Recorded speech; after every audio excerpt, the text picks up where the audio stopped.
Thank you very much for your attendance at ARDS, AR&D explanatory meeting by Healios. ARDS, acute respiratory distress, is actually one of the diseases that the likelihood to be launched into the marketplace among these very high among the pipeline products. We have been paying special attention to the products. And now we are getting into the phase of time limiting and conditional the approval related preparatory situation in Japan. And we will update you about the status of a global phase 3 study. So first of all, from Healios, Representative Director and CEO, Mr. Tadashita Kagimoto, will be giving us the opening remarks. Can you hear me? My name is Kagimoto, and CEO and the President of Healios. Thank you very much coming all the way to attend and join us this meeting, and also for your participation if you are online participant. This is the R&D explanatory session by our company. In 2024, last year, Assa's assets have been incorporated and the process was done. Assets and team members are now joining our team afterward, and meet Dr. Sarah Bush and Mr. Eric Jenkins, Dr. Eric Jenkins are with us. After incorporation last year with the FDA, we reached agreement of the beginning of the phase 3 trial. With that, in Japan, we were allowed to conduct the process to launch the time limiting process for the approval. Global ARDS phase 3 study will start, and we will initiate and planning to file application for the conditional and time limiting approval process. I'd like to update you about the status of the phase 3 study first. And also, we would like to cover the information on the process in the approval process in Japan. And we have been with us the experts in the medical field on the ARDS, and we have the member of the team to process that the multi-stem science processes, and we'd like to cover the data to date. And in the last part is that actually we have the former patients of ARDS. They are sharing, and she is sharing her life story. And also we have former veteran with also ARDS condition. Dana pneumonia was actually reported in the Vietnam War, and no therapy has been found since then. If the approval will be given in Japan, then we will have the first time for the medicinal therapy for the condition. What kind of societal impact we are going to have? In the last part, we'd like to give you some update for this part of the information. We hope that this session will give you a lot of the key takeaways with the scientific information. And if you have any questions, please let us know your questions, clarification needs. Thank you.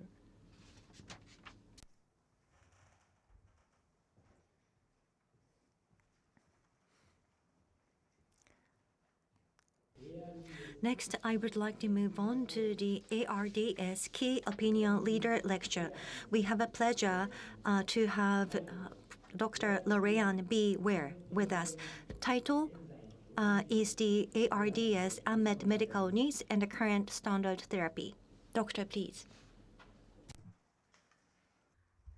Thank you. Good afternoon, everyone. It's a pleasure to be here. My job is just to give a little introduction about the clinical problem of ARDS and update you on the current standard of care and unmet medical need. So this is a clinical problem, so I thought I would start with a few brief cases of ARDS. The first is a 17-year-old girl who was a passenger in a high-speed motor vehicle accident. She was ejected from the car and had severe trauma, including a closed head injury, rib fractures, a liver laceration, and pelvic and femur fractures. And she was brought to our hospital by helicopter from the accident scene. And at the time she hit the door at our hospital was in hemorrhagic shock. Now I want to show you her x-ray a few hours later, but I just wanted to show you a normal x-ray first for reference.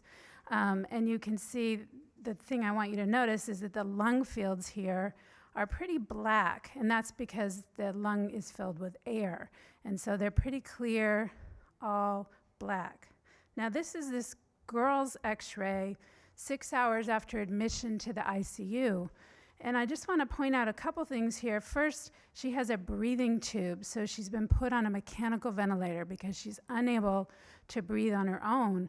And the reason for that is that her lungs are full of fluid, and that is what these white opacities are in the lung fields, very different from the normal x-ray that I showed you a minute ago. So that's the first patient. Here's the second patient. This is a 21-year-old man with Down syndrome who presented with fever, muscle aches, a sore throat, and cough that had been going on for about 3 days at home. And he'd been put on antibiotics as an outpatient and was not getting better. And this was a few years ago during the H1N1 influenza epidemic. And he had H1N1 influenza and was admitted to the ICU. And this is his x-ray the next day. And again, like the last patient, you can see that he has a breathing tube, so he's been put on the mechanical ventilator because he has respiratory failure and cannot breathe on his own, and has these pretty dense opacities in his lung fields that again represent filling of the lungs with fluid as part of the ARDS process. This is the third patient, a 30-year-old teacher who was found unconscious at a party, was suspected to have had some type of misadventure, perhaps a drug overdose. And while he was unconscious, he vomited. And so the contents of his stomach, when he vomited, went down into his lungs. And he developed acute respiratory failure. And here's his x-ray when he was being admitted to the ICU. And like the other two patients, again, you can see he has a breathing tube put in. And again, very abnormal appearing lung fields with these bilateral opacities representing fluid filling the air spaces. So these are three very different patients. A girl in a car accident, a young man with influenza pneumonia, and another young man who aspirated gastric contents. But they all have the same thing. They have the clinical syndrome of acute respiratory distress syndrome, which can be caused by a variety of different clinical problems. This is a syndrome of acute lung inflammation and pulmonary edema, and it leads to acute respiratory failure, very often requiring mechanical ventilation, and also can cause multi-system organ failure. And it carries a 30 to 40% mortality, so this is a very severe clinical problem. So I showed you 3 patients who had ARDS from different causes, and this table here on the left side of this slide shows you some of the various causes that can lead to ARDS, and we sometimes divide them into those things that directly injure the lung from the airspace side and those that indirectly injure the lung from the vascular side. The most common cause of ARDS is really pneumonia, listed here. And on the indirect side, sepsis, so not a non-pulmonary infection. Aspiration of gastric contents is also common, as is trauma. And then we have a variety of less common causes listed down here. And you can see that this syndrome can occur in really a huge variety of clinical scenarios. It's important to know that ARDS occurs in both adults and children. Older age is a risk factor, as are heavy alcohol and tobacco use. And recently, we've actually found that air pollution exposure is also a risk factor for ARDS. The incidence, this is just in the United States, is around 200,000 cases per year. Now, of course, this went way up during the COVID pandemic, which is another cause of ARDS, probably at least tenfold. But you can imagine with 200,000 cases per year just in the US that this is a huge problem globally. It accounts for 10% of ICU admissions, and as I already mentioned, COVID-19 greatly increased the incidence. So I want to just talk briefly about what's going on in the lung during ARDS, and I'm going to start with this figure on the right, which is a schematic of, first we have a normal airspace here, so it's filled with air, and it's lined by a nice, healthy, tight lung epithelium, and that's very closely opposed to the capillary here with the red blood cells, and this is where gas exchange occurs in the lung. On the right side of the figure here, we have the lung during ARDS, and right away, I think even from the back of the room, you can see this lung is a mess. And I'm just going to point out a few key features here. The lining of the capillary, the endothelial cells, is injured, and there's space between what should be kind of a tight layer of cells lining the capillary. The lining of the airspace, the epithelium, is also injured. In fact, in many cases, it's necrotic and dead. Because there's a loss of this barrier here, we get edema fluid coming in from the vasculature and filling up the airspace, and that's what this pink fluid is. As part of this process, macrophages that live in the airspace are activated, and they start spewing out chemokines and cytokines that are signals for neutrophils to come into the lung from the vasculature and get activated and start releasing a lot of injurious products. And so you can see that there are many different mechanisms of injury going on here. We have cytokine-mediated inflammation, neutrophil-mediated injury, oxidant-mediated injury. We have proteases being released. We have activation of coagulation and deposition of fibrin, which is what this sort of darkish red layer here lining the denuded basement membrane is representative of, and those are sometimes called hyaline membranes. There's also fibrosis in the lung, and then on top of all that, we add the insult of mechanical ventilation, which in and of itself can further injure the lung. If we were to take a biopsy from the lung of a patient with ARDS, which we don't really do, but these are autopsy specimens, this is what we would see in these two right panels. So just for reference, the normal lung is shown here on the left. You can see that the normal lung is mostly air, and that the walls of the airspace are very, very thin to facilitate gas exchange. But in ARDS, the architecture of the lung is distorted, the alveolar walls are thickened and filled with inflammatory cells. There's inflammatory cells in the airspace, and also some red blood cells have leaked into the airspace here. And you can see those hyaline membranes, which is what the arrows are pointing out here, which indicate fibrin deposition. And here we can see actual pulmonary edema, which is the pink material, so fluid filling the air spaces where normally there should be only air. So how does this manifest clinically? I told you about all these things going on in the lung, all these dysregulated pathways. What does that lead to in the patient?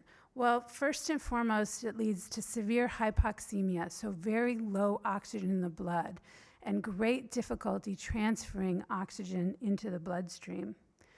Because the lung is filled with fluid, it also becomes very stiff.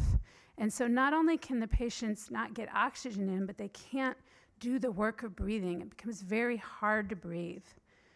Because the fluid is filled with lung, we see those bilateral infiltrates on the X-ray. And then as part of the response to this severe inflammation and injury of the lung, there almost always is a systemic inflammatory response that can lead to multi-organ system failure.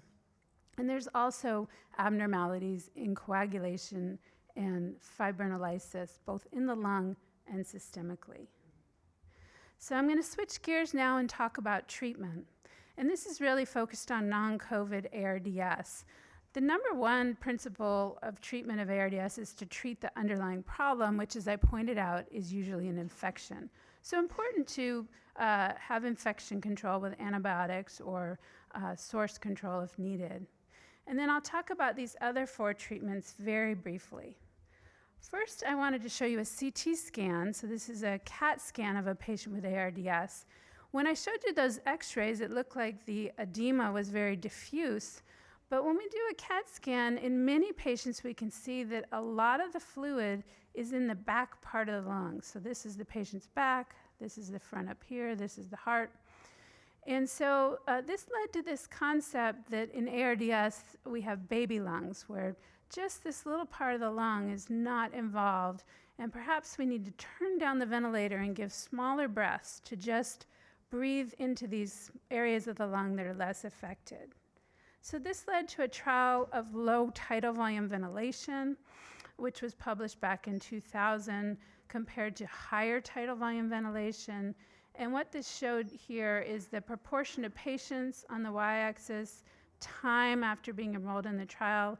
And you can see that patients who had lower tidal volumes had better survival and were more likely to be discharged alive and off the ventilator. And this was really the first trial to show a benefit in patients with ARDS, and this is now part of the standard of care.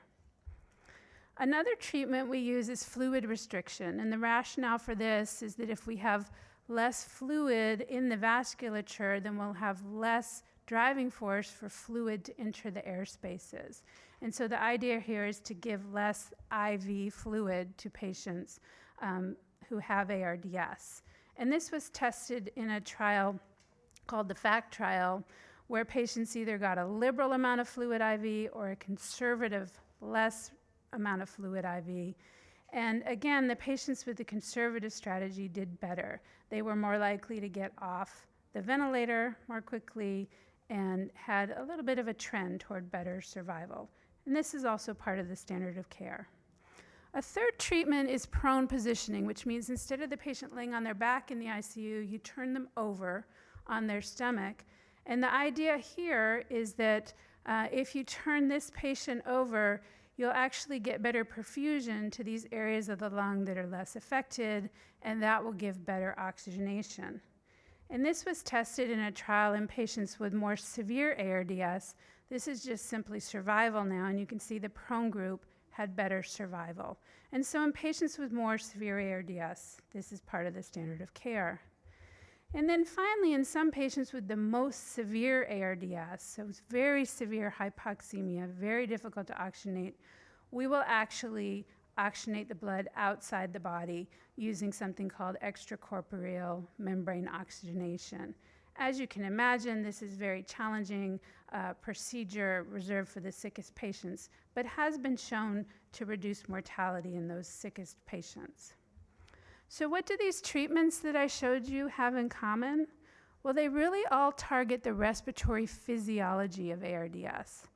They don't target the biology. They don't target all those dysregulated pathways that I mentioned to you. They really just target the lung that is full of fluid and help improve the physiology. And so there remains a very significant unmet need in this condition. We have no pharmacologic therapies. We have persistently high morbidity and mortality. We have the problem of non-pulmonary organ dysfunction that accompanies ARDS. And even in patients who survive, they can have significant long-term morbidity and challenges among our survivors. And so we really need new therapies for this devastating condition. Thank you. 上谷先生ありがとうございました。 Thank you very much.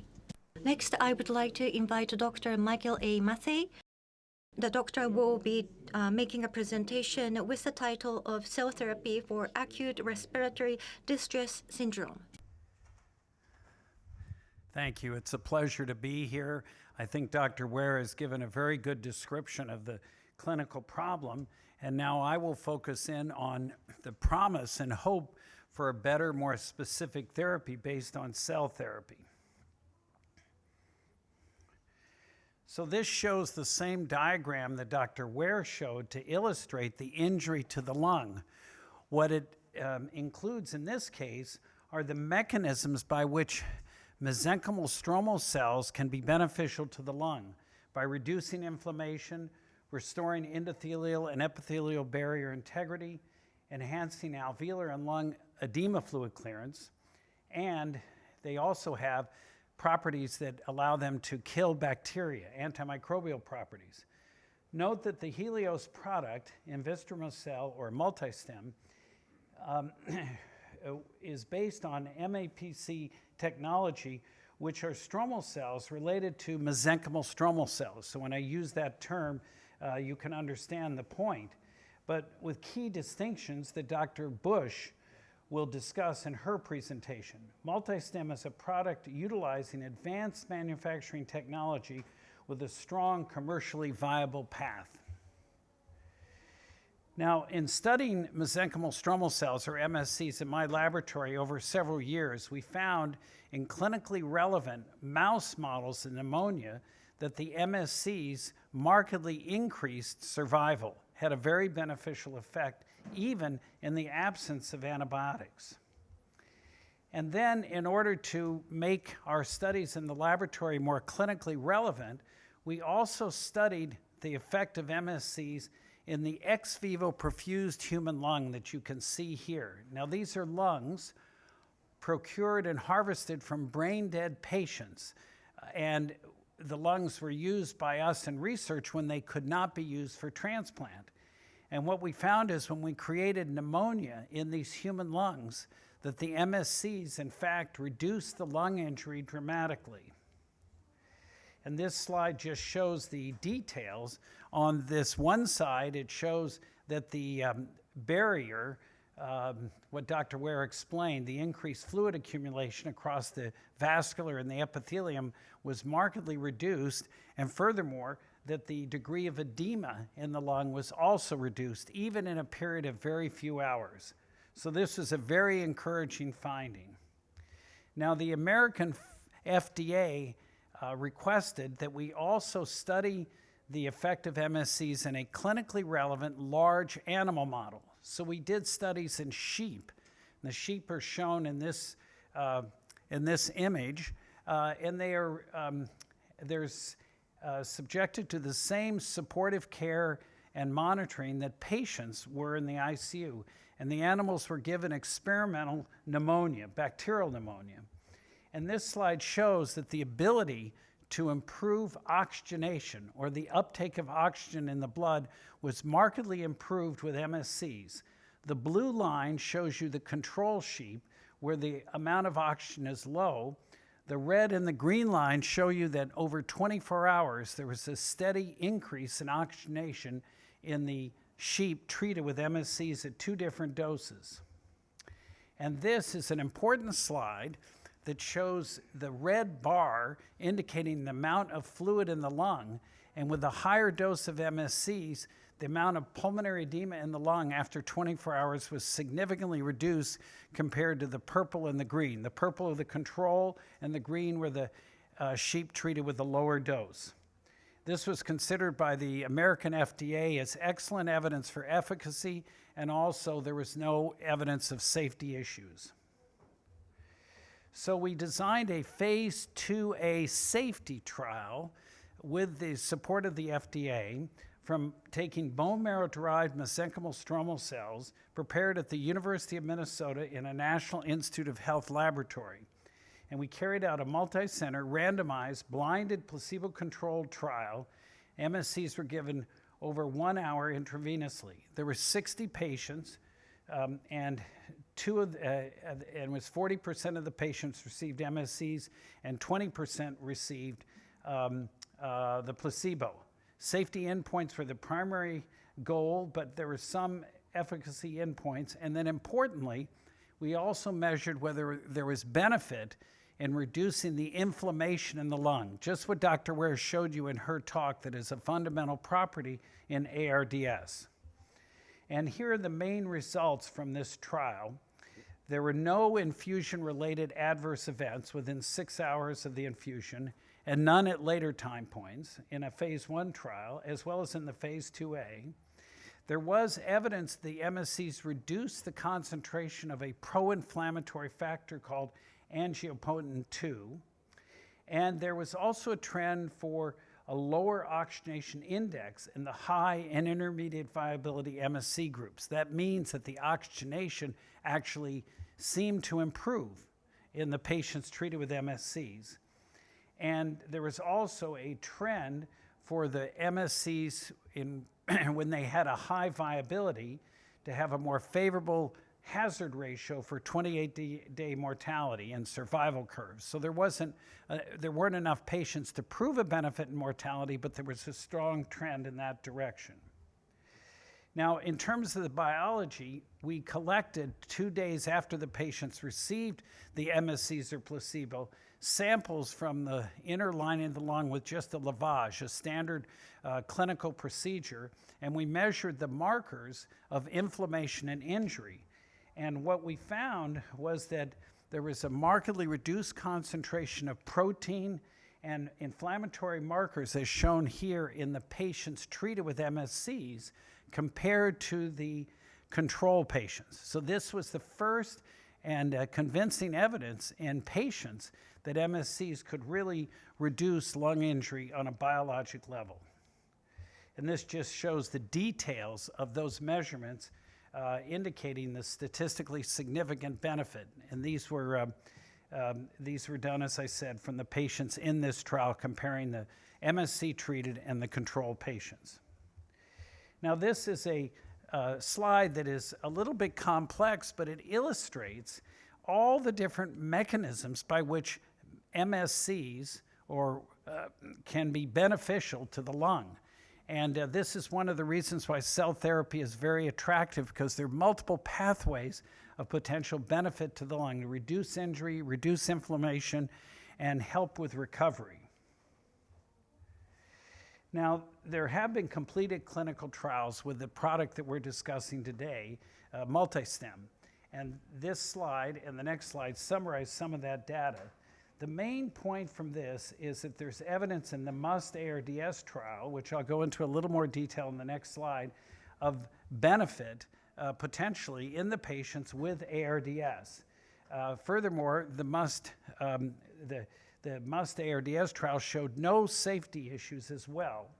And also, it showed that there was a strong trend for more ventilator-free days, meaning the patients were able to be liberated from having the endotracheal tube and were able to breathe on their own, and a reduction in mortality.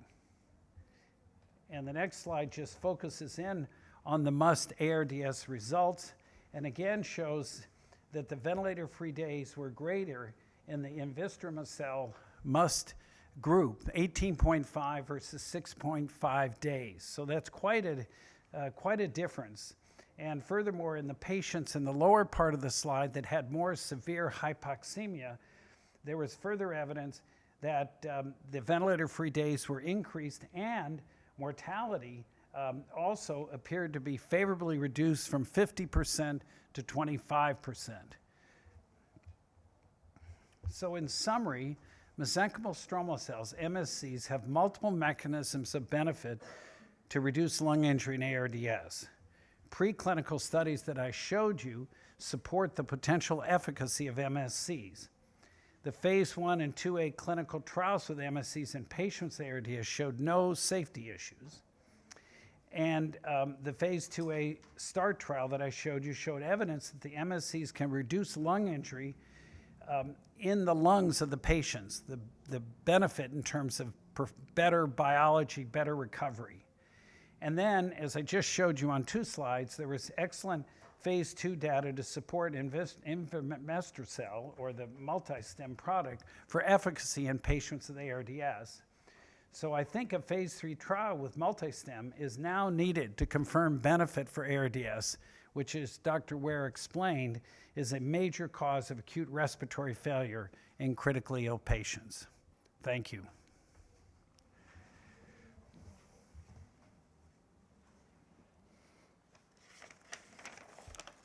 Thank you very much, Dr. Matthey.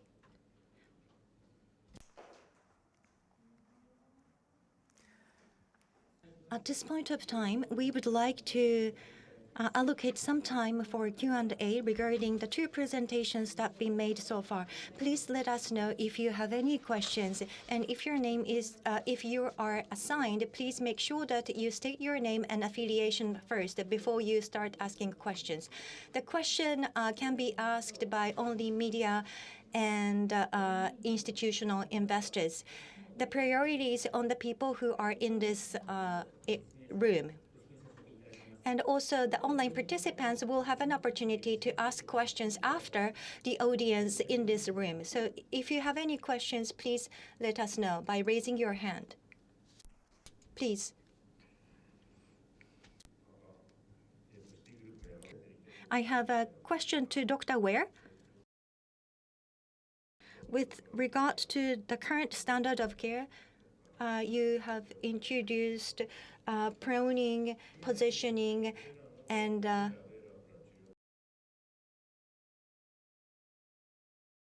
what is the expected improvement of mortality as a result of the currently available treatment for ARDS?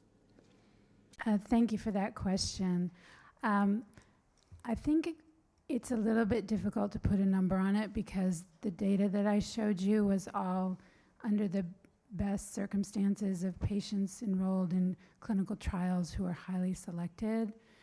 I would say that our experience at the bedside studying large numbers of patients who are not selected for clinical trials, but patients with ARDS, is that mortality is persistently high, even with the best care, at least in the 25% range, perhaps even approaching 30% for unselected patients. So there's still a huge opportunity to improve outcomes. Thank you. Thank you very much. If there are any other questions from the room, please let us know. Thank you very much. It seems that so far there are no questions. So we move on to the next presentation. Next presentation is about the outcome of the clinical trial. Dr. Tarabush will be giving us the presentation on the scientific data on ARDS or the study results. Please.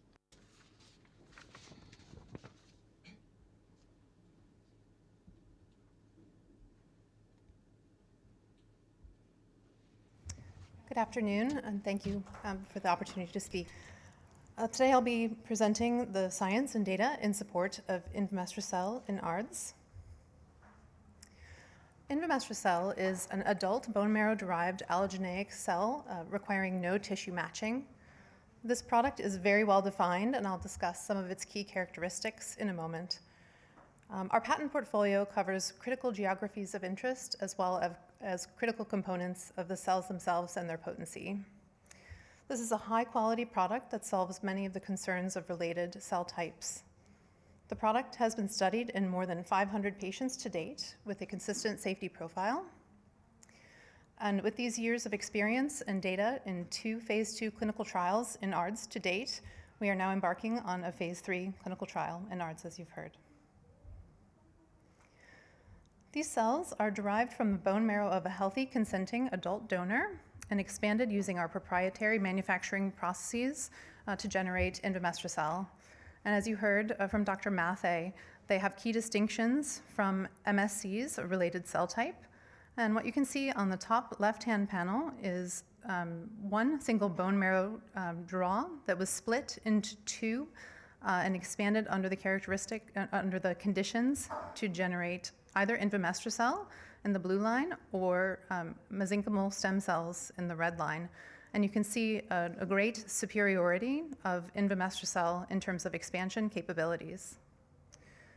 You can also see in the lower panel that invimestrocel is a much smaller cell type compared to MSCs, which we believe impacts their biodistribution. The cells always are seen to have a high viability upon thaw, which is in contrast to some challenges experienced with MSCs in certain clinical trials. Finally, the cells are known to have unique gene expression markers and secretory factors that we characterize with every manufacturing run. Invimestrocel is a living cell product that interacts with the immune system to reduce pro-inflammatory signaling and promote anti-inflammatory signaling and resolution of homeostasis and healing inside the body. We spent many years in research and development understanding these interactions and creating assays by which we can measure those critical quality attributes of the manufactured invimestrocel product. I'll provide some greater detail into the specific cells that are impacted by invimestrocel and ARDS in the non-clinical section. Invimestrocel was originally cultured in 2D standard tissue culture, but we have invested significant resources over the years in developing a 3D manufacturing bioreactor method that has now been accepted by regulatory authorities and enables us to generate much larger numbers of cells. And we are moving now into commercial manufacturing with a 40-liter bioreactor product. Our initial commercial manufacturing suite will be at Lonza, Singapore, where the product we will sell in Japan will be produced. We have future plans to manufacture the product for additional approvals in both Japan and the United States, with the intent to pursue the larger scale that we have established in process development over time in the future. The product is very straightforward to thaw and administer clinically, and it is our goal to get the cells to the patient as soon as possible when they are thawed for optimal benefit to the patient, with the goal of achieving hospital pharmacy to the patient in under 1 hour. Coming to the mechanism of action for invimestrocel and ARDS, when lung tissue damage is occurring, as you heard from both Dr. Ware and Dr. Mathey, this triggers inflammation and immune cell activation in the lung. When invimestrocel is administered intravenously, the cells naturally go to the site of the lung via the first pass of the pulmonary circulation. The cells then, as you can see in the top right, have accumulated in the lung, and this is in a preclinical model.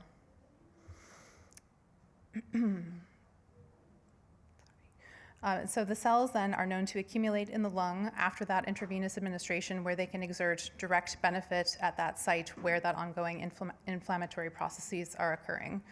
And therefore, the potential impact on clinical outcomes that we've heard about already today is potential earlier ventilator removal and a lower mortality rate.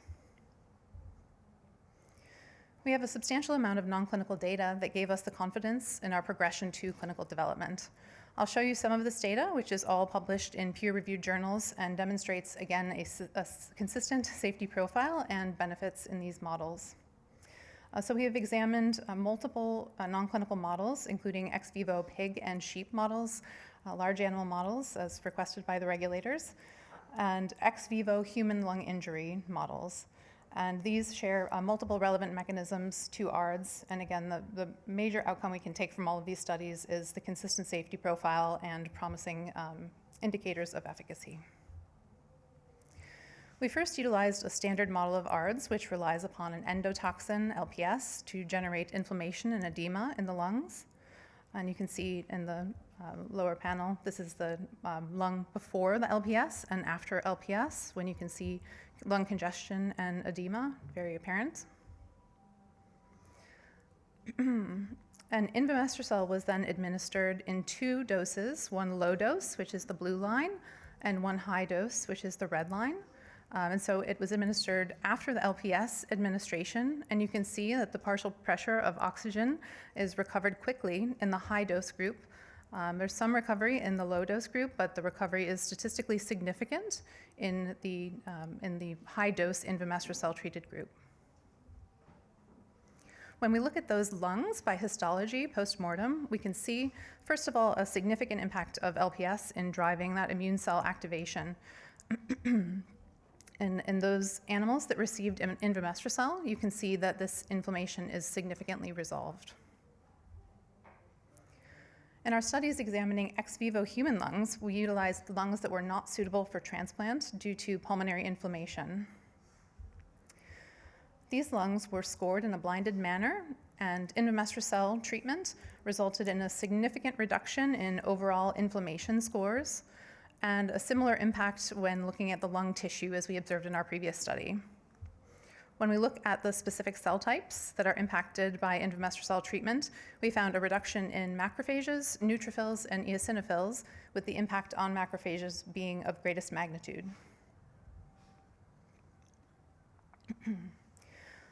In summary, we've spent a significant amount of time in research and development looking to understand the reduction in inflammatory processes and activation of immune cells after acute respiratory distress syndrome and other acute critical care indications.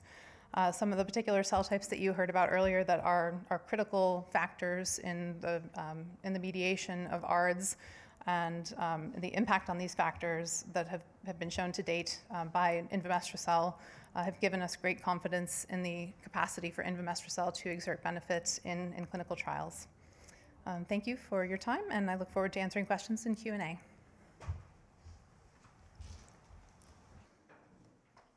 So next presenter is Dr. Eric Jenkins. Doctor will be presenting the presentation titled REVIVE-ARDS, a global phase 3 study to confirm the efficacy of invimestrocel in pneumonia-induced ARDS. Dr. Jenkins, please. My name is Eric Jenkins. My background is in emergency medicine and critical care transport, helicopter rescue and critical care transport there. But currently I work in biopharmaceutical development, working on clinical trials to bring drugs to market. And I have been working as a consultant with Healios because of my role in helping design and run the REVIVE-ARDS trial, which you heard a bit about from Dr. Mathey earlier.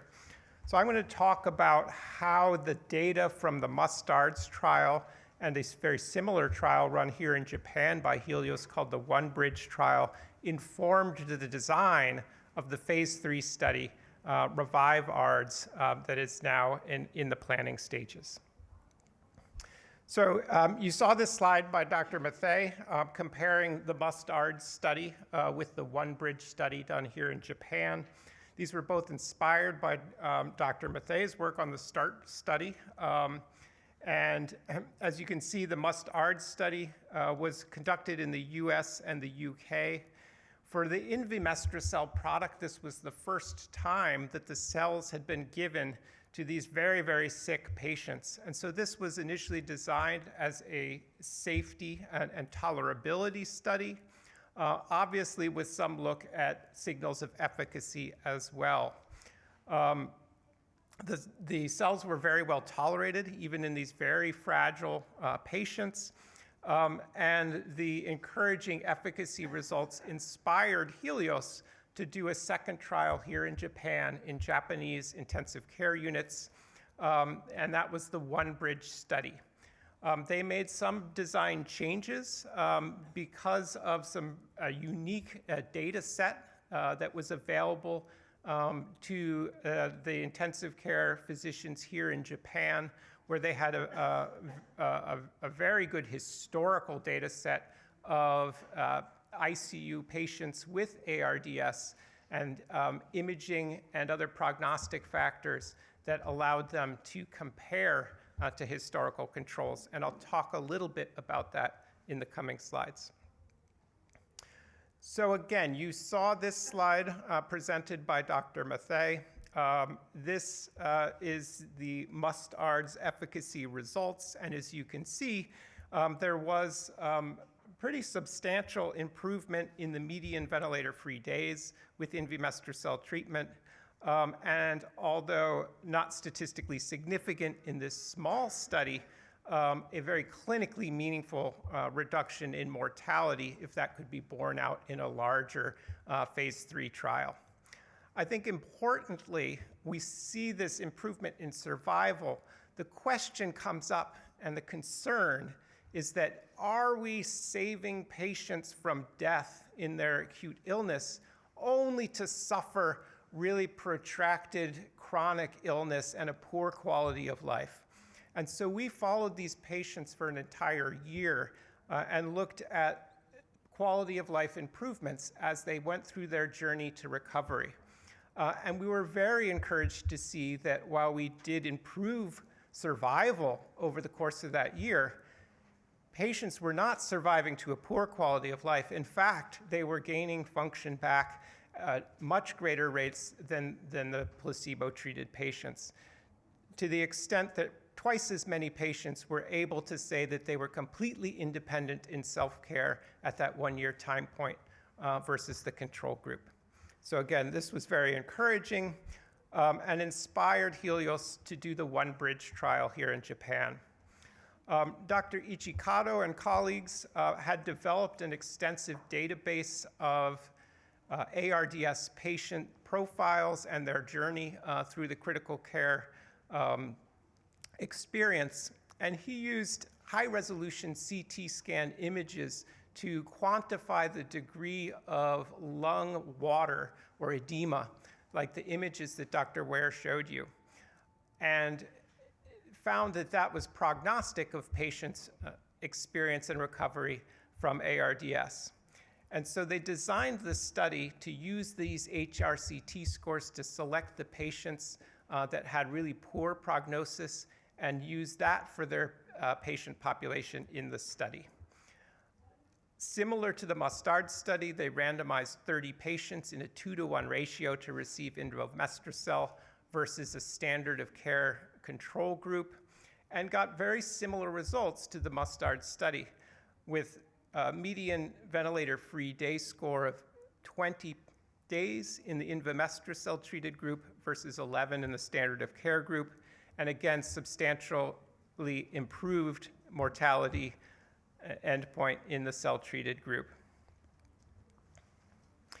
This was coincident with the COVID pandemic, and while COVID was an exclusion from participation in the main part of the study, they did an observational cohort of just 5 patients. Now, this was an uncontrolled observational cohort of patients with COVID, and they treated them with invimestrocel largely as a safety study. But the outcomes for these patients were really quite good, with 25 ventilator-free days out of the 20 in the month of measurement.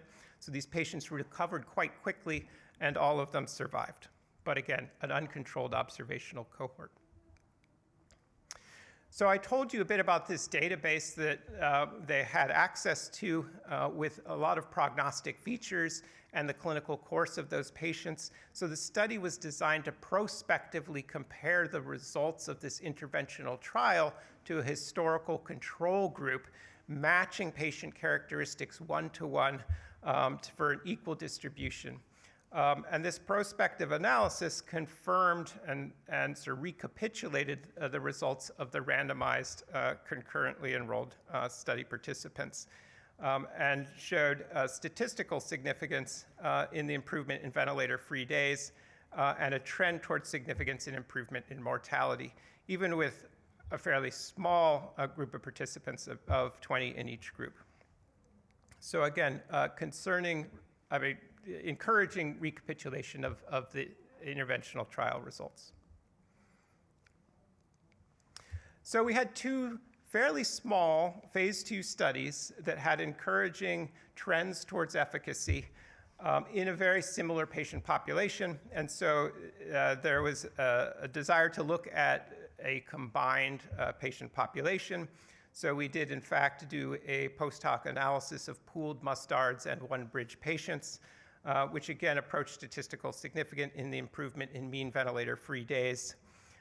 Because of the way that ventilator-free day distribution occurs in a patient population, there's much larger improvements in a median than there is in a mean, and that presents some interesting features in the best way to analyze large data sets with this ventilator-free day score that we have now incorporated into the REVIVE-ARDS study design.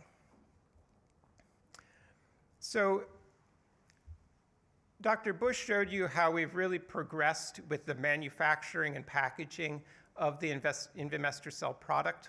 When we were doing the Must-ARDS study, this was a number of years ago, and we had not yet advanced to this 3D biomanufacturing process, nor were the cells packaged in a convenient vial that simply can be thawed and drawn up and administered. It was a significantly more laborious process to prepare each dose of cells. These had to be done in a specialized cell laboratory with technicians who were trained to do cell counts and dilutions to prepare each dose of product. And this meant some time had to be invested for each and every dose preparation. And so ARDS study enrolled patients who had just developed ARDS, but they permitted patients to be dosed up to 96 hours after that diagnosis. By the time the OneBridge study was done, a vialized product was now available, and this availed us the opportunity to dose patients earlier after their diagnosis. Intuitively, it makes sense if you want to reverse some of this abnormal inflammatory process to do that early before all the damage is done. So in the OneBridge study, they enrolled patients just 3 days after their diagnosis. So when we go to design the REVIVE-ARDS study, this large phase 3 confirmatory trial, we want to do it even earlier if possible. And so we looked back at the data from the OneBridge study and the ARDS study to see whether that data supported additional benefit of earlier treatment. And in fact, it does. So the figure on the left here shows, it may be a little hard to see some of the figures here, but shows that the treatment effect, the separation between the blue and the orange line, is substantially greater with earlier treatment. So this really encourages us to enforce that when patients are enrolled, they get dosed promptly with the cell therapy or placebo product in that phase 3 study. So looking again at some of these post hoc analyses where we go back and look at the data to support the design of our new study. This isn't to say the trial is better or what have you. This is to really inform the design as we go to optimize for the phase 3 study. And this figure shows the early treated invimestrocel patients versus all of the placebo or standard of care patients from that pooled analysis. And again, sort of recapitulates that there's additional benefit of treating earlier. Now, we have to be a little bit cautious here. I'm not trying to deceive anyone. This is the invimestrocel patients that were treated in the first 48 hours against all of the control subjects, including those treated later. But if we go back and look here, we can really see that there's little difference in the placebo or standard of care group in terms of when they're treated, as you might imagine, where there's a much greater difference in time benefit with the cell-treated patients. Looking at this another way, we looked at biomarkers. So looking at pharmacodynamic evidence of additional benefit to early treatment. This is all patients treated with invimestrocel in the ARDS trial. And as you can see here, compared with placebo, the invimestrocel treated patients did seem to show a reduction in some of these inflammatory biomarkers. And these are chemokines and cytokines that are involved in promoting inflammation in the lung. This becomes much clearer when you look at those that were treated early, and in this case, less than 36 hours. Now we can see really clear separation in these inflammatory biomarker levels in those treated with invimestrocel versus those treated with placebo. And these are the biomarkers at day 7. So as you can see, those biomarker levels continue to go up in patients with ARDS on placebo treatment. And in fact are decreased versus baseline with cell therapy. So again, supportive of this notion that early treatment is really important. And so in the design of the REVIVE-ARDS trial, we're really emphasizing early treatment. And patients must be treated within 48 hours of meeting the ARDS diagnostic criteria. These are going to be patients with pneumonia-induced ARDS. And we're looking to enroll and power the study for up to 500 patients. But the study is designed to have interim analyses that permit early stopping for efficacy at a 300 patient look and at a 400 patient look. So if we're able to recapitulate the treatment effect suggested by the 2 phase 2 studies, we would stop at that 300 patient look, but we do want an adequately powered study, and so are going to design the study to enroll up to 550 patients. I'll leave you with this slide that reiterates some of what I've told you already about the design of the REVIVE-ARDS study. I think it's important to note that there are favorable regulatory designations for the invimestrocel product. This product already has regenerative medicine advanced therapy designation and fast track designation with the US FDA. It has orphan regenerative medicine designation here in Japan.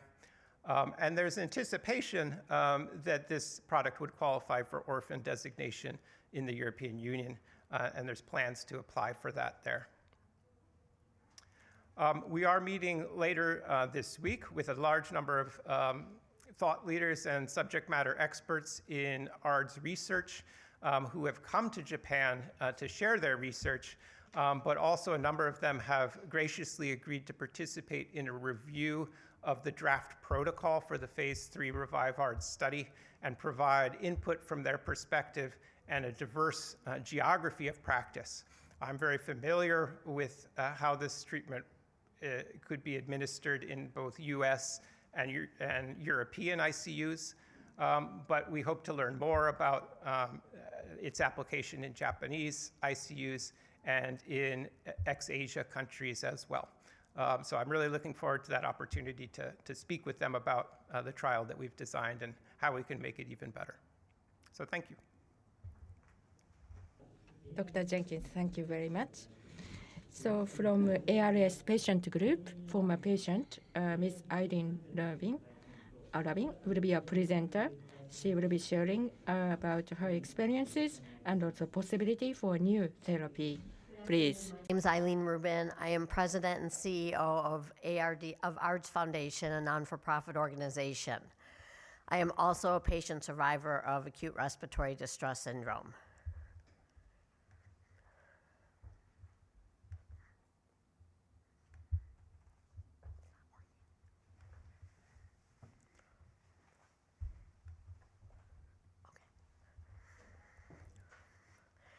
I went from attorney to patient engagement. Oops.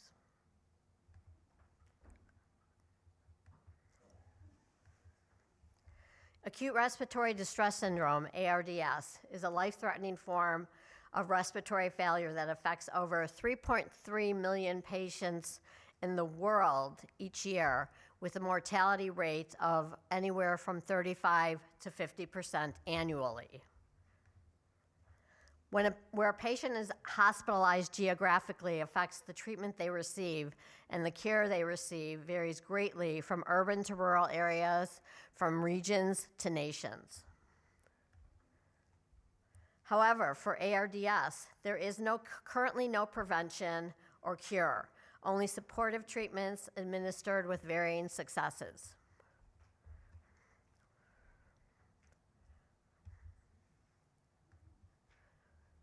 A person cannot live with ARDS.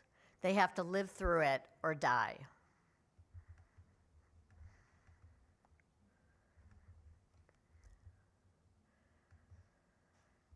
My ARDS roller coaster.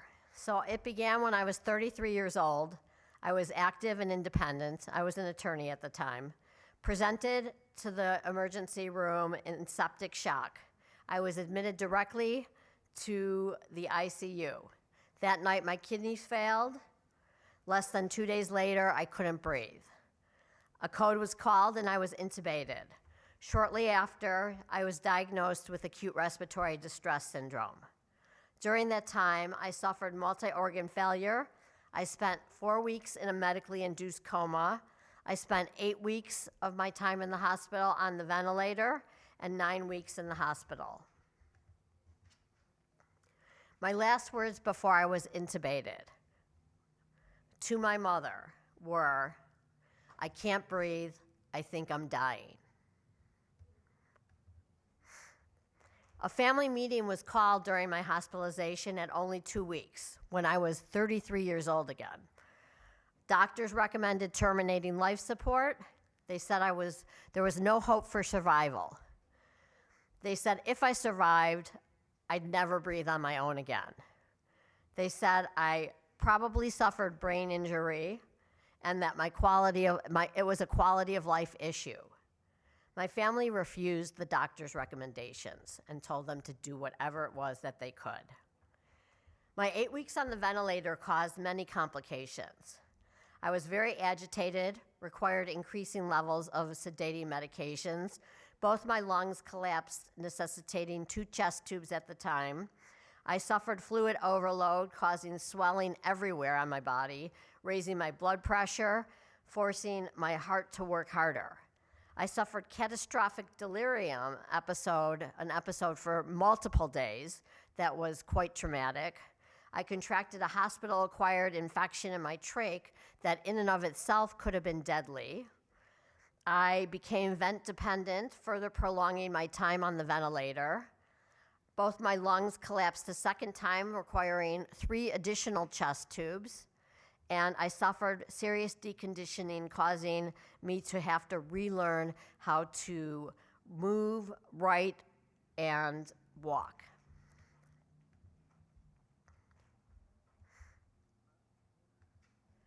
Reducing time on the ventilator is such an important endpoint for medical research. Less time on the ventilator will result in less complications for ARDS. 9 weeks later, though, I somehow walked out of the hospital. Recovery was difficult, to be sure. I couldn't drive, I couldn't work, I needed help showering, dressing, preparing meals.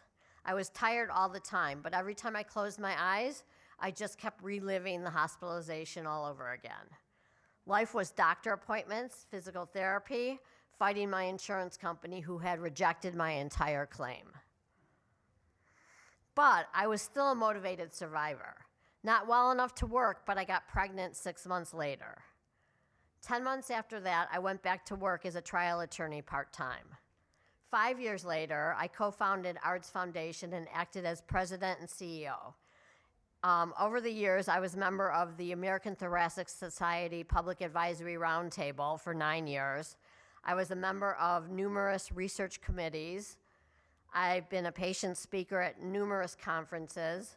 I co-author or author many articles over the years. I was a member of the patient engagement group for the Society of Critical Care Medicine Discovery Arm for 4 years. And I was principal investigator on humanizing critical care for patients and families, which was a PCORE Tier A Pipeline to Proposal award. In December 2000, ARDS Foundation was incorporated by myself and another woman who lived in the area. Initially, I think I skimmed too fast, but initially we wanted to create just one brochure that would explain what ARDS was in plain English as opposed to in medical talk. But eventually we created 4 brochures and an additional one that gave a graphic showing ARDS lungs. Now we're speeding through this. ARDS Foundation's objectives are to educate, support, provide information, medical research, and offer ARDS awareness. This is a campaign we did called Voices of ARDS, and it shows images of people with a comment that represented, in a nutshell, what their experience was. And these images are very powerful to people who see them to get a basic understanding of the trauma and what they deal with, just as a picture is worth 1,000 words. We also did an ARDS flu campaign, and this was mostly related to the H1N1, but at any time, ARDS flu campaign. And in that we did these images, and I don't know why this is going so fast too, but okay, and we also did a video called Could Be You. Imagine you're in the hospital with an injury or illness. Suddenly, your lungs begin to fail. It becomes harder and harder to breathe. In a matter of hours, your condition goes from stable to critical. Your chances of making it through the night drop minute by minute. And now you're fighting for every breath. Acute respiratory distress syndrome, ARDS, has struck again. Every year, almost 200,000 Americans and millions worldwide become ARDS victims. And once ARDS strikes, it's almost impossible to stop. The death rate is nearly 50%, but there is hope. I know. I am an ARDS survivor. Today, ARDS Foundation is working tirelessly to promote life-saving research, support the development of new drugs, and provide information and aid to ARDS victims and their families. Please join us as we fight for every breath. Learn more and donate at ardsfoundation.org. The ARDS community serves the entire community: patients, families and loved ones, medical professionals. We facilitate research. We assist in locating subjects for research. We have offered research grants in the past, offered travel grants for students who are attempting to bring their research to conferences, medical conferences, and we have offered nursing scholarships.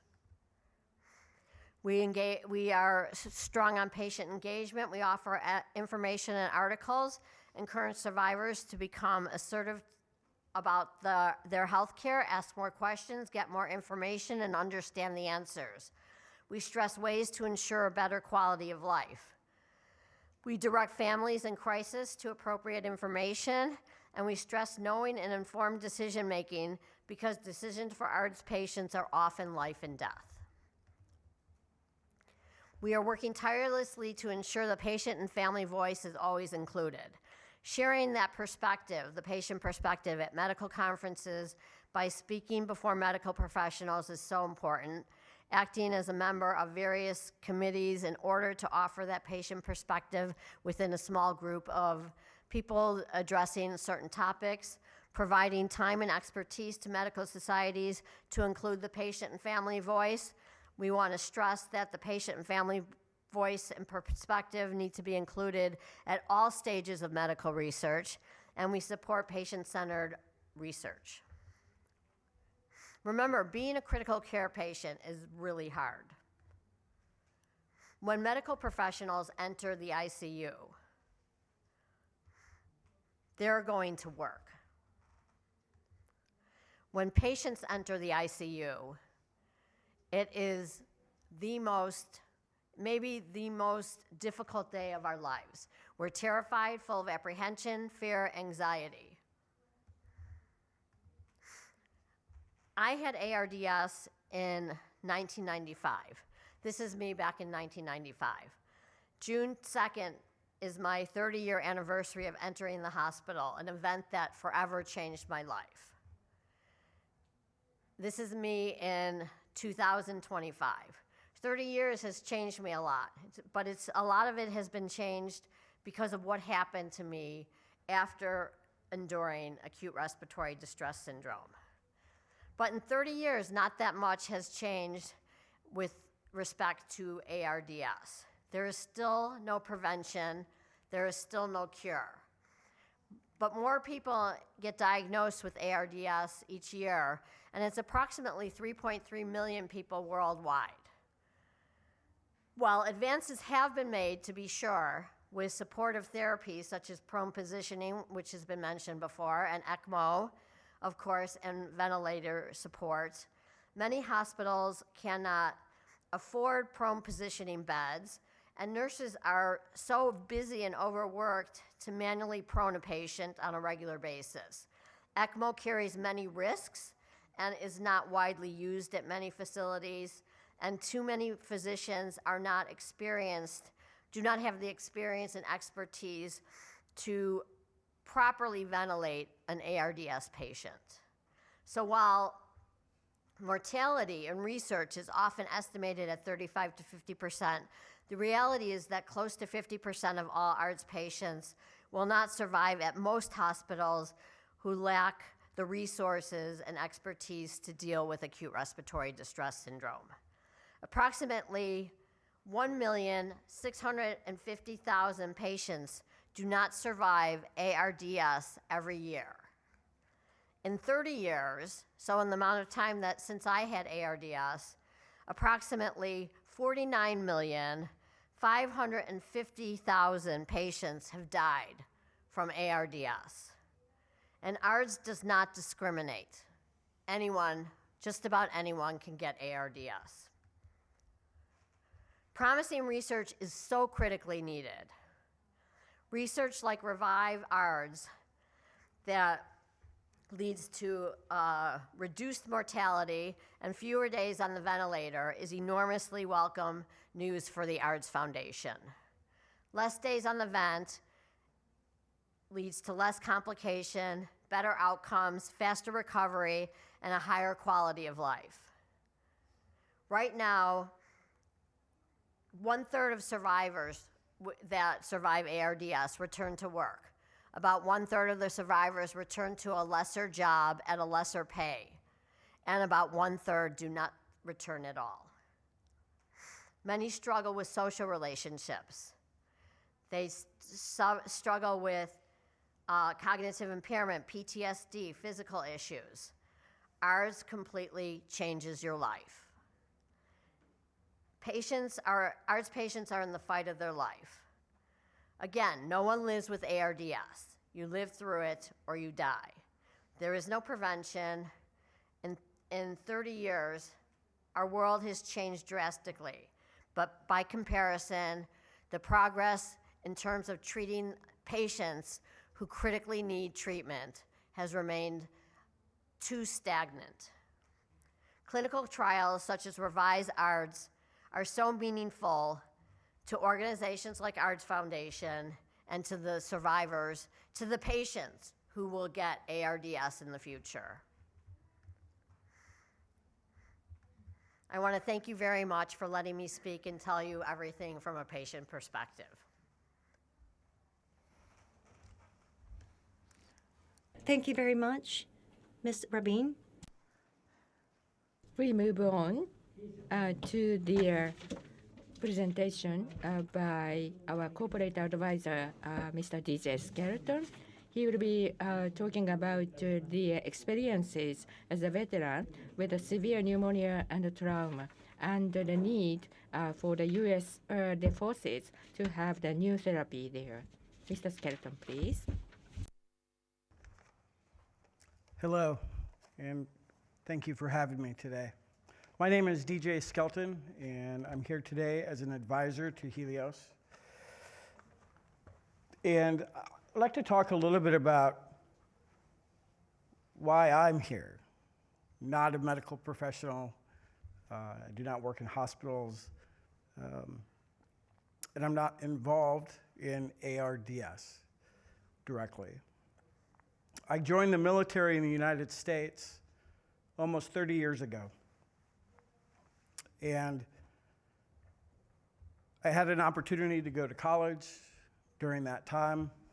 And when I graduated, I went off to infantry school in 2003. Shortly after I did my initial training as a platoon leader in the infantry, I was deployed to Iraq in the summer of 2004.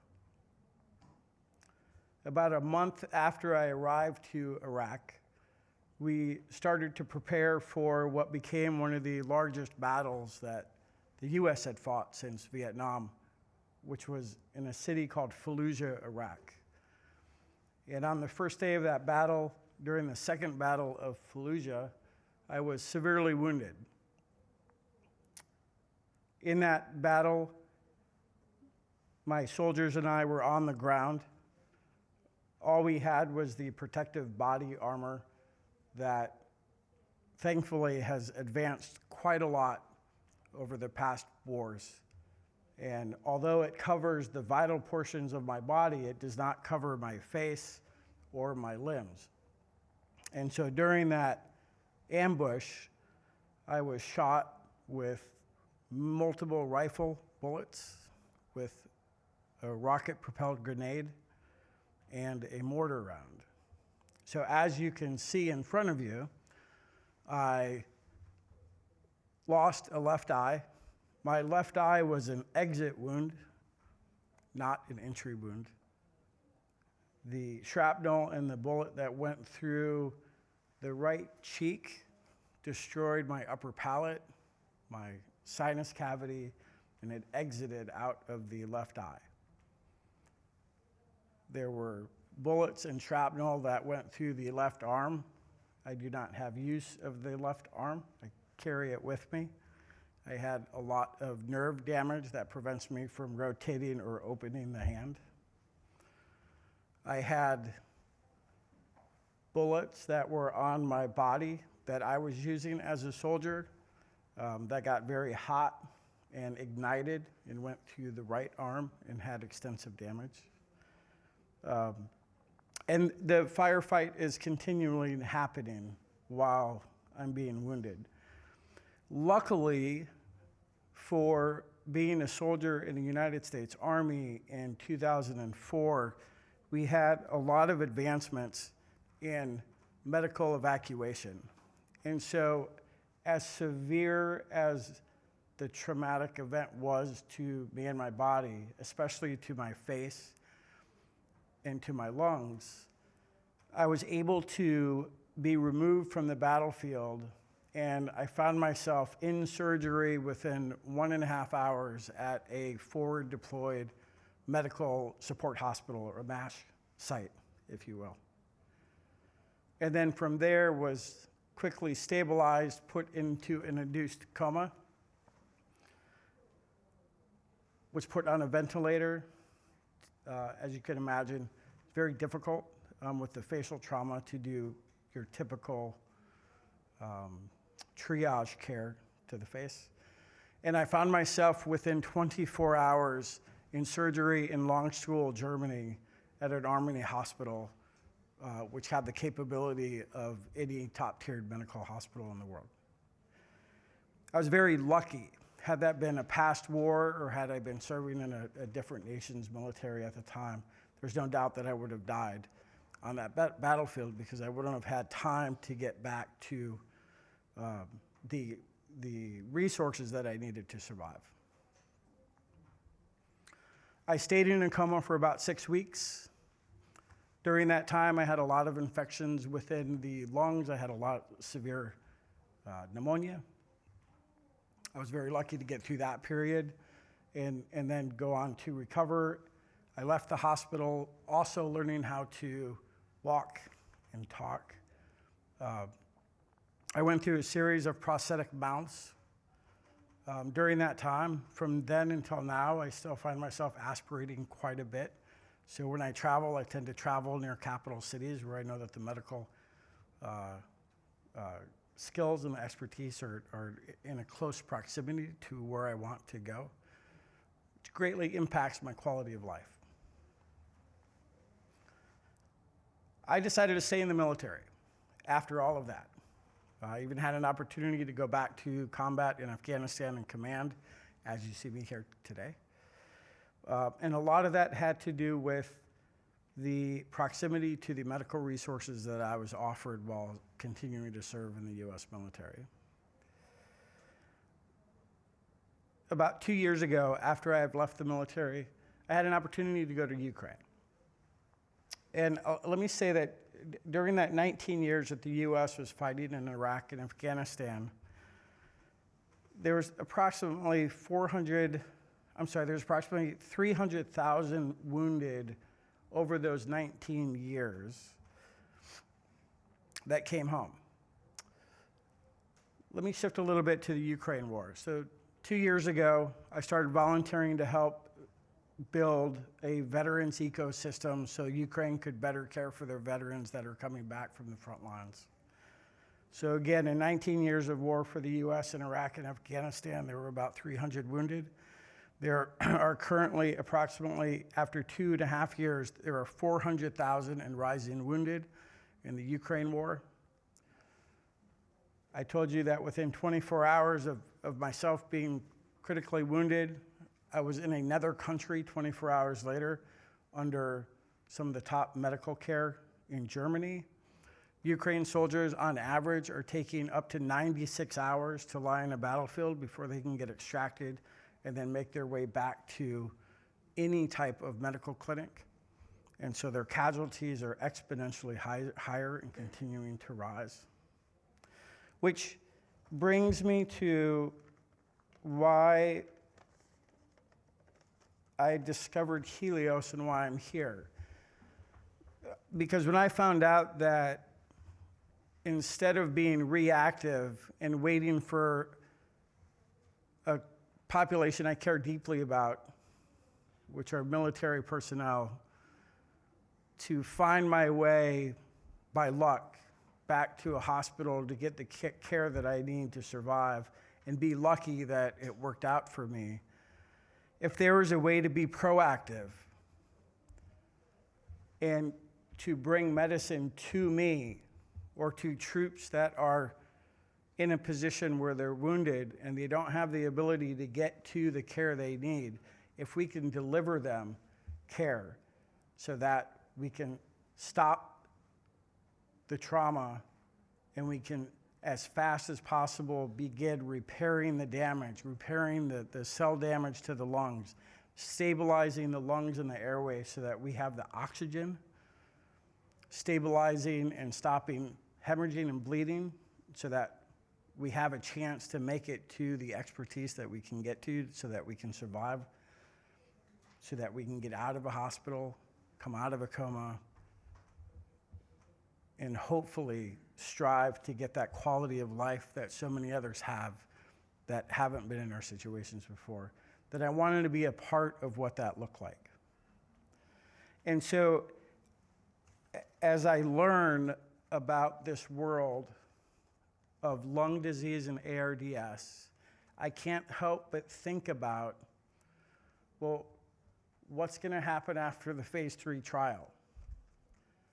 How can we quickly get this product and pre-position it to areas so that the population that we know of citizens that are going to be more susceptible to traumatic events, police, fire, EMTs, soldiers that are either training in environments in which the training itself, they're susceptible to traumatic events, or they're actually deployed in conflict zones around the world. What can we do to be proactive so that we can get them the medicine that they need at the most critical hour of their life to increase their chances of coming back, surviving that ordeal, and getting to the point as fast as they can so that they can continue their recovery process faster, better, more efficient, so they can increase their survivability, so that post-trauma we can have a life that's positive, we can have a post-trauma growth, and we can have a quality of life that we're proud of, not because we had this traumatic event happen in our life, but because we had a community of care and we had the resources and we had very smart, passionate people that were thinking, forward-thinking about how to innovate in a space that has been fairly dormant for a while. This is an exciting time. This is the most energy and the most intellect going into this population, into this medical research in a very long time. So I want to thank you all for allowing me to share my story with you all and continue the great work that you're doing. Continue believing in and investing in this science because it will save lives in a way that we can't imagine today that it's been used in the past. So thank you. Thank you very much, Mr. Skelton. With this, we have concluded, we have made all the presentations prepared.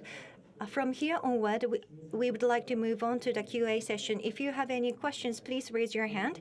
When you're assigned, please state your name and affiliation.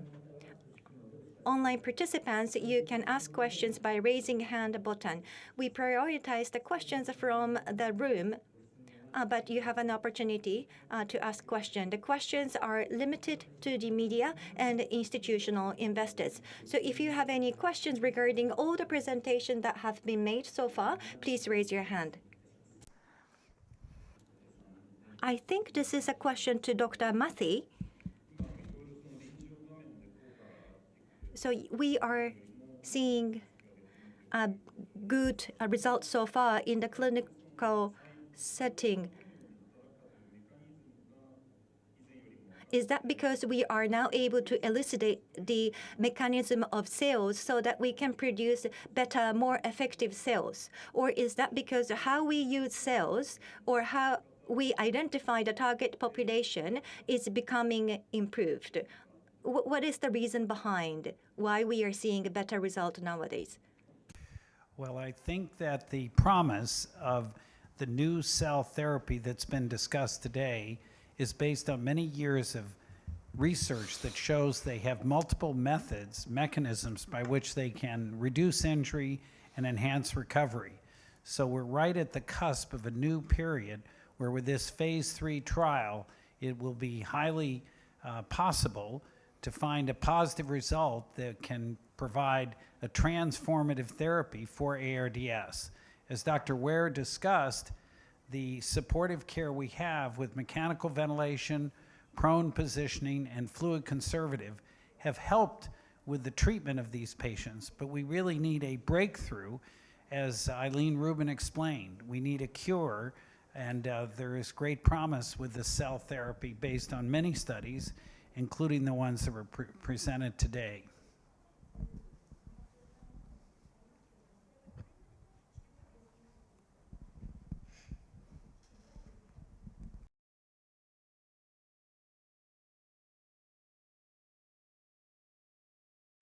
What is the rationale for the great promise?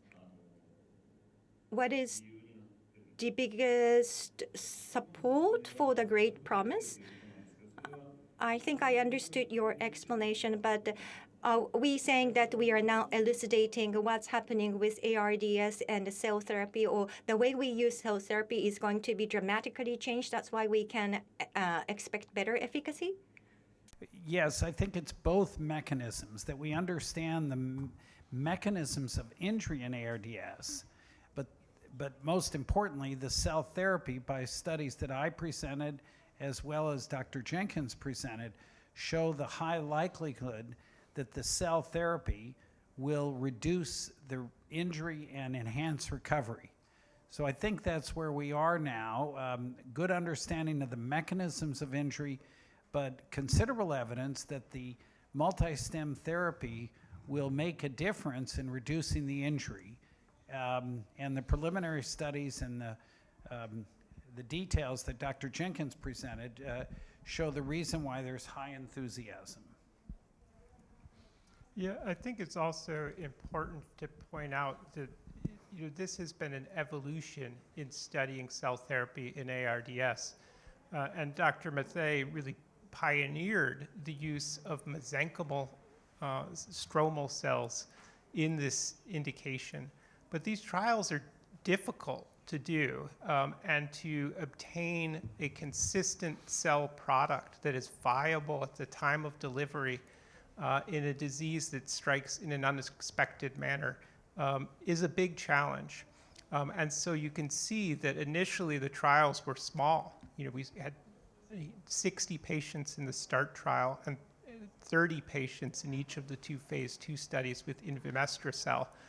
And it's taken time to develop the manufacturing capacity and processes and reproducibly create a product that is accessible at the bedside for delivery in a large volume of patients.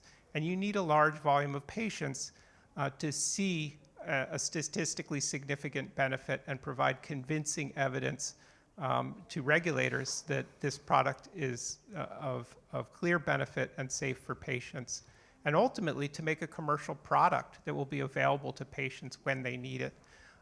And that's taken quite an effort, sort of behind the scenes work of process development to get to the point where we now have available a cell product that can be tested in this type of rigorous, well-powered study to confirm its benefit.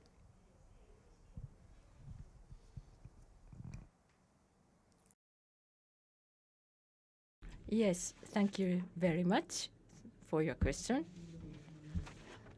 Are there any other questions from the room? Yes, please. His neighbor, please.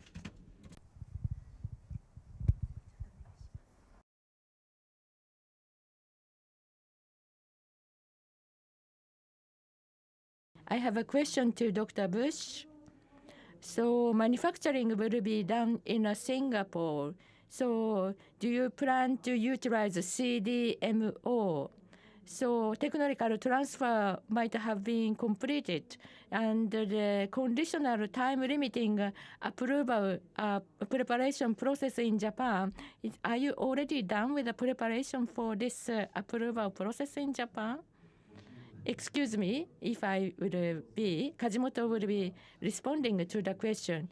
Yes, we chose Lonza for the contract, and Assat is working with Lonza for the 3D process development. There, we are producing for the approval. So technical transfer has been already completed. In the past, 11 batches had been completely prepared within the specification numbers. So production is very stable. Mesoblast had one approval with the same MSC, and they, according to our information we got, is using Singapore-based Lonza like us. So this is a very well-experienced site already for this type. Thank you. Thank you.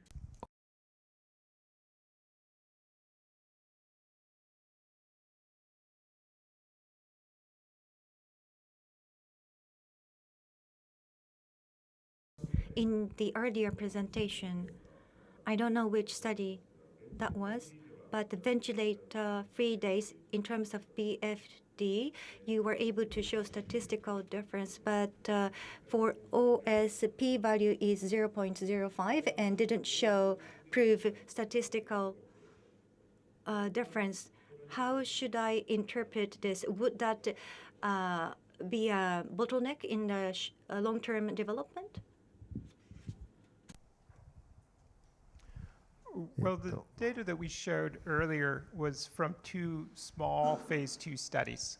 So both the REVIVE-ARDS study and the ONE-BRIDGE study enrolled 30 patients. They were randomized 2-to-1 to receive cell therapy, which, while giving you larger safety exposures to cells and a better opportunity to demonstrate that they're well tolerated, reduces your statistical power. So to approach statistical significance with a patient population of just 30, randomized 2-to-1, a 10-patient control group, really, I think, speaks to the magnitude of the potential therapeutic effect. Now, we do need to verify that with a robustly powered trial that produces statistically significant results. But if those treatment effects are indeed of that magnitude, it will not take substantially more patients. Now, we've designed this REVIVE-ARDS study to enroll up to 550 patients. So this is powered to see a much smaller treatment benefit that would nonetheless be clinically meaningful. We saw significant, substantial benefits in patient mortality, but even a much smaller mortality benefit would be a meaningful improvement for patients and a viable commercial product if you're able to demonstrate that in a statistically significant manner. So we did, I think, likely overpower the phase 3 study with 550 patients, which is why we very specifically designed in interim analyses for early stopping in an adaptive trial design.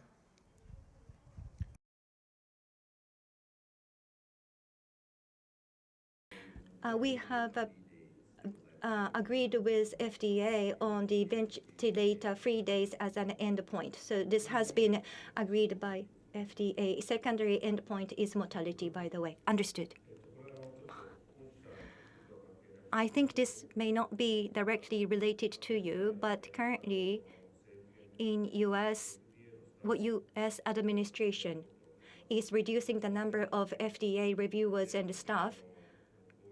And when it comes to the most advanced innovative medicine review, like Dr. Peter Marks has resigned, and that's been a hot topic right now. From your perspective, when it comes to the approval on cell therapy, innovative cell therapy, do you think the quality of the reviewer of the FDA may be, compromised as a result? Maybe I will make a couple comments just from the perspective of Healios. We've been spending a lot of time recently talking to as many people as we can about the new administration and what's happening in the United States. And at this stage, we don't see any material risk for our programs. We understand that the team that has been coming in at the FDA continues to be supportive of cell therapy. We already have gained our pathway forward with our phase 3 study. One maybe anecdote that I would put out there that maybe is related, maybe isn't, but I think everyone in the room or listening into the meeting knows that we are running a phase 2 trauma study at the University of Texas, Houston. It's a 156-patient study, and it's funded by the Department of Defense, and that grant budget has been reaffirmed. I think maybe we all felt this when DJ made his presentation, but our therapy is very applicable to warfighters, and I think this administration is doing a lot to prioritize warfighters, and so I think we appreciate that aspect or that dimension of our development efforts too. But in ARDS, as we've heard today, there's been nothing new for 30 years, and there's nothing for these patients. A lot of people at the FDA are very sensitive to that and are being extremely supportive of our therapy. And so we've reaffirmed our grant for trauma. It's all full steam ahead for our phase 3 ARDS trial to try to bring this drug to patients, and we don't see anything really concrete, no information to give you that would change our mind about that.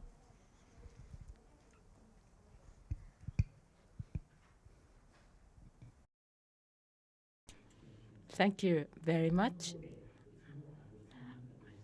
Are there any other questions from the room?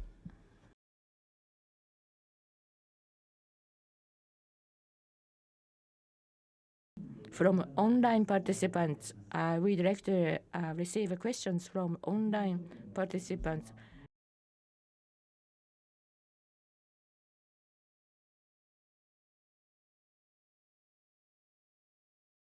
Can you hear me? Yes, we can hear you.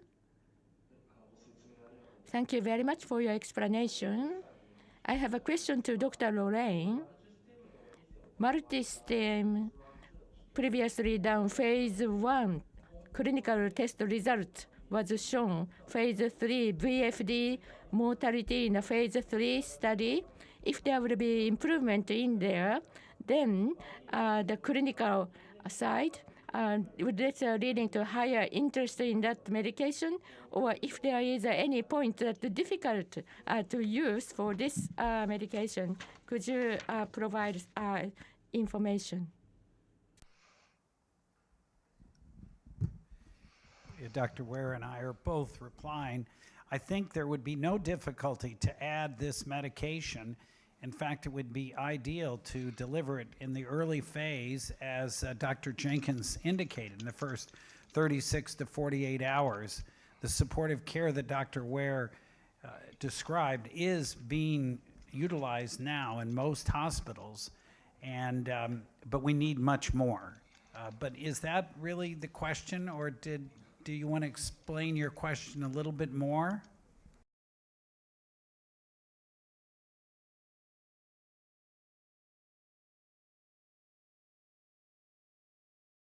I understand. So multi-stem, currently available clinical the test data. So there will be many doctors who are interested in using this medication, or are there any difficulties for them to administer clinically or not? I do not think there'd be any difficulties in administering this medicine once a phase 3 trial is completed and shows efficacy.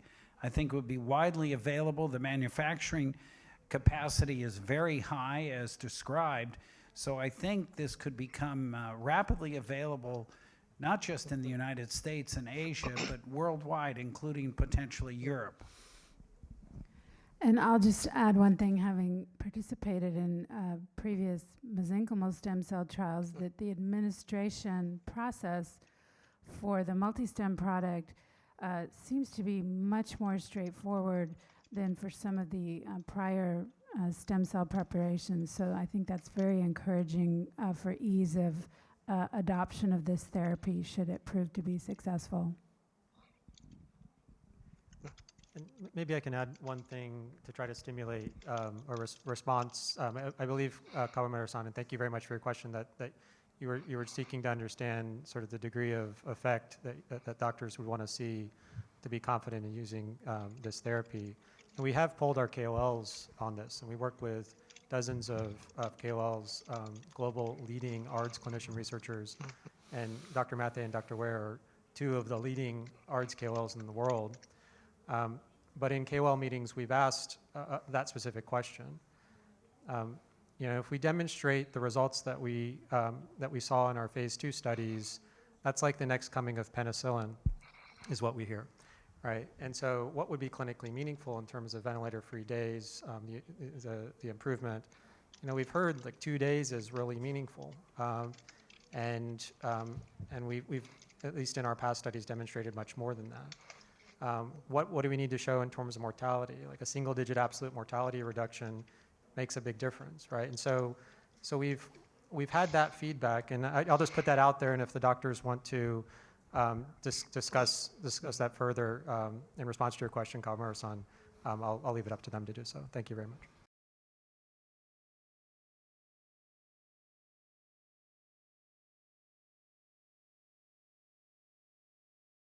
I understood. I understand. Thank you very much. Thank you.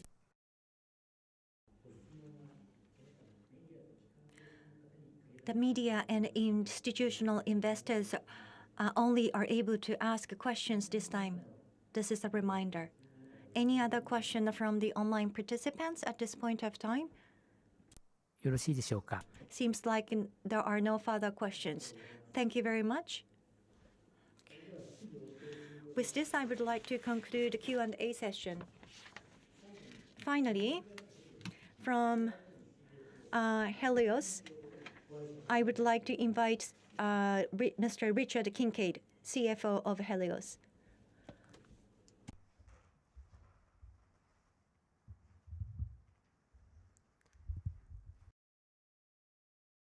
Good evening, everyone. I am CFO of the Healios. My name is Richard Kincaid. Nice to meet you today. First of all, thank you very much for participating our ARDS treatment briefing session despite your busy schedule. I was told to offer you closing remarks in Japanese, so I will do my best and speak in Japanese. This year, we have two important targets for ARDS. First is the initiation of global phase 3 trial for ARDS. And number two is what you're waiting for. We are going to submit filing for conditional and time-limited approval in Japan. These two are going to pose big impact on Healios. Filing for conditional and time-limited approval and actual approval granting, launch of the product, those will be a very important milestones. By conducting a phase 3 trial this time, as a biotech company in Japan, we are going to go after global approval. So with these two activities, Healios can move into the higher level. With that in our mind, we've held today's event.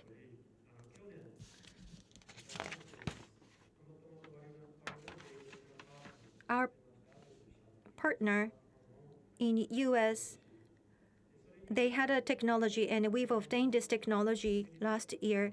With this, our opportunity set has been changed. We've had a license in Japan from the past, but we expect 28,000 patients in Japan is the patient population we can help. And going forward, if we can get the conditional approval and launch the medicine,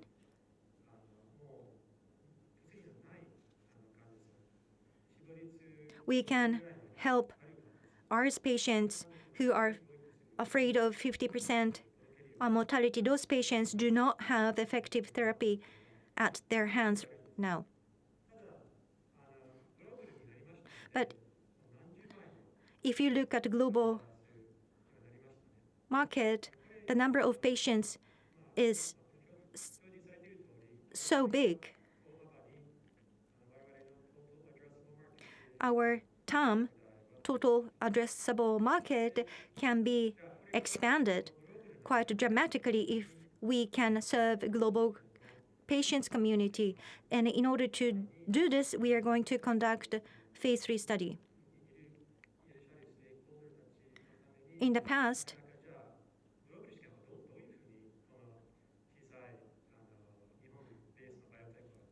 Japan, we were not really able to communicate how Japan-based biotech company can run this innovative phase 3 trial.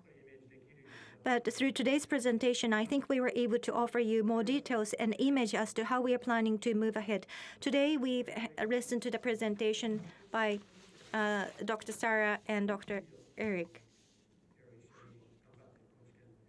And we have a collaboration with a top of the top global KOL doctors supporting us. And I am so grateful that they made great presentation for us today.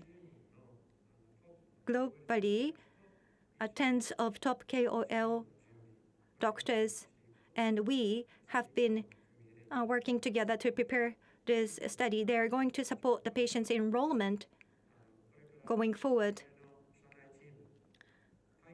So our overseas domestic internal team will work in close collaboration with the global physicians to run this trial. We are a Japan-based bioventure. Japan-based bioventure developing a technology, receiving approval not only in Japan but also in the global market. This is quite unique and rare. So we are Japan-based bioventure who are willing to serve patients globally. This is a project with high impact in the global market, and that's something I would like you to understand. And that's all from me. I would like to ask for your continued support, and I would appreciate if you can, keep showing a high interest in our company. Thank you very much. I'm not sure if this is appropriate Japanese, but I'm been impressed by all the speakers' presentation, please give them a warm round of applause. Thank you.